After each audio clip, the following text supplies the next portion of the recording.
इस वीडियो के अंदर हम लोग डिस्कस करने वाले हैं नेम चेंज प्रोसेस के बारे में। जी हाँ, अगर इंडिया में अगर आप अपना नेम चेंज कराना चाहते हैं आधार कार्ड में, पैन कार्ड में या कहीं पे भी, तो उससे पहले आपको एक गैजेट नोटिफिकेशन के थ्रू अपना नेम चेंज कराना होगा।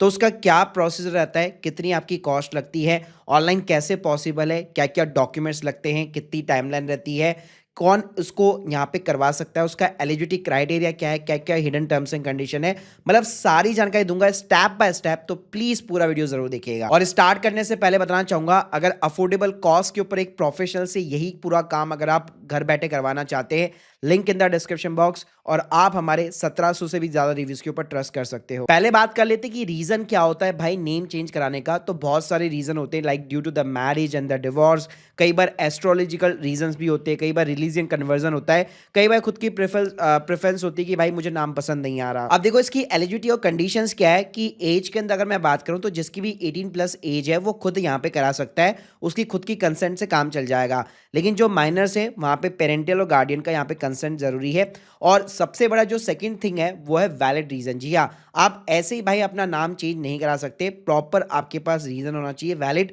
आपके पास में ग्राउंड्स होने चाहिए, वरना यहाँ पे आपका नेम चेंज का जो प्रोसेस है वो पूरा का पूरा वेस्ट भी जा सकता है। तो जैसे मैंने आपको रीजन बताया, जैसे मैरिज हो गया, डिवोर्स हो गया, स्पेलिंग करेक्शन हो गया, रिलीजियस कन्वर्जन हो गया, इसके अलावा आपका जो पुराना नाम है उससे रिलेटेड एक ना एक मिनिमम गवर्नमेंट आईडी आपके पास जरूर होनी चाहिए। अब नेम चेंज का भाई प्रोसेस क्या रहता है, तो ये ना सिंपली 3 स्टेप के अंदर बटा हुआ है। पहले आपको एक एफिडेविट क्रिएट करना पड़ेगा, फिर उसके बाद में आपको न्यूज़पेपर के अंदर पब्लिकेशन देनी पड़ेगी, उसके बाद में आपको गैजेटेड ऑफ इंडिया के अंदर पब्लिकेशन करवानी पड़ेगी। तो वैसे तो सुनने में आपको बहुत ज्यादा इजी प्रोसेस लग रहा होगा, लेकिन इजी इतना है नहीं। तो चलिए बात करते हैं कि फर्स्ट स्टेप में क्या स्टेप होता है। तो पहले ना आपको एक एफिडेविट क्रिएट करना पड़ता है। अगर आप ऑनलाइन सर्च मारोगे नेम चेंज का एफिडेविट जो फॉर्मेट होता है, आपको कई सारे different kind of the format मिल जाएंगे। जैसे एक फॉर्मेट आप मेरी स्क्रीन के सामने देख सकते हो, जिसके अंदर लिखा होता है कि भाई आई मतलब मेरा जो भी नाम वगैरह है, जो भी डॉटर ऑफ हो गया, सन ऑफ हो गया, इस तरीके से क्या एज वगैरह है, प्लस यहाँ पे मेरा स्कूल और कॉलेज के अंदर कौन सा भी नाम चल रहा है,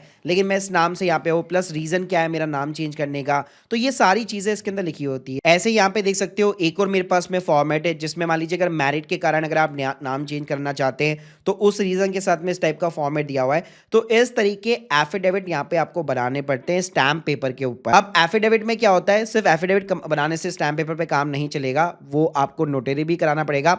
तो अगर केवल आप फर्स्ट और लास्ट नेम चेंज कराना चाहते हैं तो नोटरी पब्लिक से काम चल जाता है। लेकिन कंप्लीटली अगर आप पूरा एक नया नया ही सरनेम चाहते हैं, मान लीजिए जो पेरेंट्स के सरनेम के साथ में मैच वगैरह नहीं हो रहा है, या पूरा ही नाम एक तरह से आप पूरा फ्रेश नाम चेंज करवाना चाहते हैं, तो कई बार आपको एसडीएम, डीएम, तहसीलदार उनसे भी अटेस्टेड यहाँ पे करवाना पड़ता है। और एक चीज का ध्यान रखिएगा कि ये एफिडेविट भी ना आप इंग्लिश में जरूर बनाइएगा, क्योंकि आगे चलकर हमें जब न्यूज़पेपर के अंदर भी यहाँ पे पब्लिशिंग करानी होती है तो हमेशा इंग्लिश ही यहाँ पे प्रेफर की जाती है। उसके बाद में भाई सेकंड स्टेप होता है न्यूज़पेपर के अंदर एडवर्टीजमेंट देना। जी हाँ, आपने एफिडेविट बना लिया, उसके बाद में आपको नेशनल लेवल पे जो भी आपका न्यूज़पेपर है, हिंदी हो गया या इंग्लिश हो गया, उसके अंदर आपको एक पब्लिक नोटिस यहाँ पे प्रोवाइड करना पड़ेगा। तो अगर आप ऑनलाइन सर्च करेंगे ना तो आपको बहुत सारी वेबसाइट मिल जाती हैं जहाँ पे आपको न्यूज़पेपर के अंदर जाने की जरूरत नहीं पड़ती, उनके ऑफिस जाने की जरूरत नहीं पड़ती है। जैसे भास्कर@.com हो गया, इसके अलावा releasemyad.com हो गया, as2publish.com हो गया। वहां पे आप जो है बेसिकली आपका जो भी ऐड है वो सीधा आप पब्लिश कर सकते हो। जैसे मान लो मेरे को दैनिक भास्कर के अंदर यहाँ पे पब्लिश करना है, तो भास्कर@.com की वेबसाइट है, तो प्रॉपर आपको फॉर्मेटिंग यहाँ पे देखने को मिल जाती है। तो आप स्क्रीन के सामने देख सकते हो कुछ इस टाइप का आपका यहाँ पे फॉर्मेट देखने को मिलता है। बेसिकली मतलब यहाँ पे आपको लिखना पड़ता है कि बेसिकली मेरा नाम पहले ये था, अब मैं ये चेंज करा चुका हूँ बेसिकली।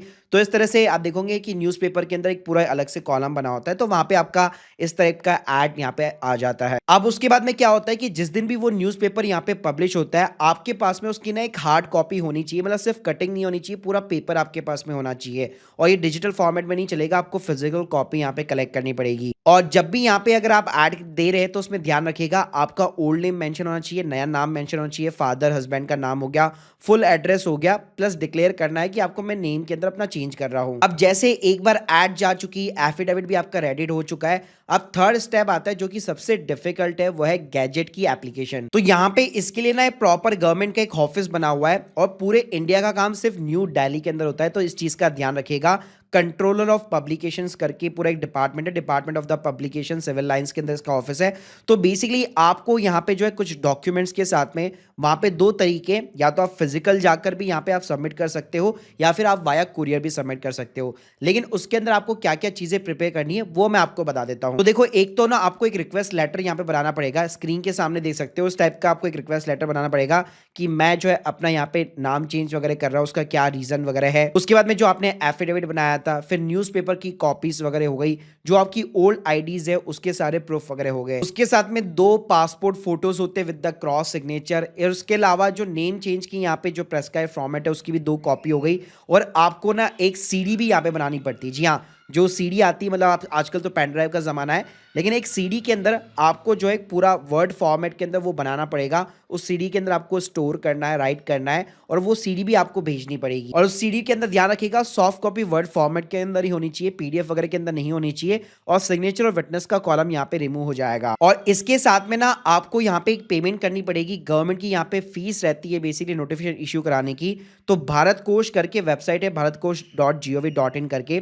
तो यहाँ पे अगर आप देखेंगे तो आपको क्विक पेमेंट का ऑप्शन देखने को मिल जाता है। पहले ना आपको यहाँ पे पर्पस ढूंढना पड़ता है। तो जैसे आप सर्च करेंगे यहाँ पे, तो पहले ना यहाँ पे आपको जो है मिनिस्ट्री चूज करनी पड़ेगी। तो ministry of housing and urban affairs जो आप सेलेक्ट कर लीजिएगा। यहाँ पे आप देख सकते हो sale of the gazette PO printing New Delhi आपको मिल जाएगा। सिंपली आपको सर्च करना है, उसके बाद में इसको सेलेक्ट कर लेना है। उसके बाद में यहाँ पे आपको control of publication new Delhi select कर लेना है। अब फीस अपने आप ऑटो पॉपुलेट नहीं होगी, नॉर्मली 1100 रुपए की यहाँ पे आपकी फीस रहती है जो आपको यहाँ पे पे करनी रहती है। और आगे जाके पेमेंट गेटवे आ जाएगा एसबीआई का, जहाँ पे आप यूपीआई नेट बैंकिंग के थ्रू पेमेंट कर सकते हो। तो वो जो रिसिप्ट भी यहाँ पे जनरेट होगी भारत कोश के थ्रू, वो भी यहाँ पे आपको अटैच करनी है। और ये सारे डॉक्यूमेंट्स के साथ में आप डायरेक्टली जो है ऑफिस विजिट कर सकते हो या वायदा कुरियर भी भेज सकते हो। तो अगर आप गूगल मैप के अंदर डालोगे department of publication civil lines Delhi, आपको लोकेशन देखने को मिल जाती है। और यहीं पे आपको कुरियर भी करना रहता है, और बेसिकली आप चाहो तो फिजिकल विजिट भी कर सकते हो। और अगर इसके आप रिव्यूज वगैरह भी पढ़ोगे तो आप देख सकते हो प्रॉपर तरीके से आपको अच्छे खासे कुछ पॉजिटिव फीडबैक भी यहाँ पे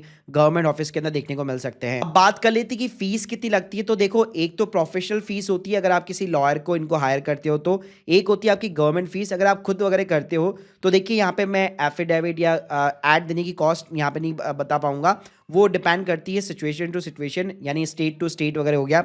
बाकी ये फीस भी जो है, अगर माइनर चाइल्ड हो गया तो 1700 रुपये फीस है, मेजर गवर्नमेंट एम्प्लॉयज़ का 1100 रुपये, और अब्रॉड के अंदर कोई इंडियंस यहाँ पे रह रहा है वो नाम चेंज कराना चाहता है तो 3500 रुपये गवर्नमेंट फीस रहती है। प्लस अगर मैं टाइमलाइन की बात करूँ तो अगर आप फिजिकली सबमिट करते हैं दिल्ली जाकर प्रॉपर, तो 4 से 5 वीक के अंदर आपका गैजेट नोटिफिकेशन इशू जाता है। अगर आप वायदा कुरियर करते हैं बेसिकली, तो यहाँ पे 1.5 से 2 महीने भी लग सकते हैं। और ध्यान रखिएगा यहाँ पे आपको सारी चीज़ें मतलब एकदम सही करनी पड़ती कि भाई सीडी वगैरह भी मेरी डैमेज ना हो, और कोई अगर ऑब्जेक्शन भी होता है ना तो कोई वापस आपको नोटिस नहीं भेजती गवर्नमेंट। जैसे ही यहाँ पे गैजेट इशू होता है, फिर अगर आपको अपना नाम चेक करना है तो egazette.gov.in साइट के ऊपर आप चले जाइए। यहाँ पे सिंपली आप सर्च कीजिए, तो यहाँ पे गैजेट की जो कैटेगरी है वो हमेशा यहाँ पे आप वीकली रखिएगा। और यहाँ पे ना काफी सारे पार्ट्स आएंगे, तो यहाँ पे नीचे की साइड में आपको पार्ट ना 4th मिलेगा, तो वो आपको सेलेक्ट कर लेना है। और उसके बाद में आप अपनी यहाँ पे डेट सेलेक्ट कर लीजिए, सिंपली सबमिट कीजिए। तो उस टाइम पे जितने भी वीकली बेसिस पे जो गैजेटेड इशू होते हैं उनकी यहाँ पे आपको पीडीएफ देखने को मिल जाती है। अब जैसे इसको अगर आप डाउनलोड करेंगे 1 बाय 1 करके पीडीएफ यहाँ पे अगर आप डाउनलोड करेंगे, तो यहाँ पे आप देख सकते हो सभी की जिन्होंने भी नाम चेंज करवाया इंडिया के अंदर, सभी का यहाँ पे भाई पब्लिश होता है। तो आपका काम सिंपल सा ये होता है, कंट्रोल F दबाइए या पीडीएफ के अंदर आप सर्च कर लीजिए अपने नाम को। तो जो भी आपका नाम है यहाँ पे आप सिंपली सर्च करेंगे तो आपको इजीली अपना नाम अगर आपका अप्रूव हो चुका है तो यहाँ पे मिल जाएगा। और इसी डॉक्यूमेंट के बेसिस पे आप अपने पैन कार्ड, आधार कार्ड, सब जगह ऑफिशियल तरीके से आप नेम चेंज करा सकते हो। तो गाइस अब आप लोगों को समझ में आ गया होगा कि यहाँ पे लास्ट में जाके प्रोसेस थोड़ा सा कॉम्प्लेक्स है। फर्स्ट स्टेप में जो है स्टेप में बहुत ईजी रहता है। तो इसलिए यहाँ पे मैं रिकमेंड करूंगा बेसिकली कोई भी दिल्ली बेस यहाँ पे आप एजेंसी को हायर कर सकते हैं अगर आप खुद नहीं कर सकते तो। बाकी अगर आप खुद करना चाहते हैं तो मैं आपको ऑलरेडी पूरा प्रोसेस बता चुका हूँ। आप लोग के जो भी डाउट्स है कमेंट बॉक्स के अंदर जरूर बताइएगा। Thank you guys, thank you very much.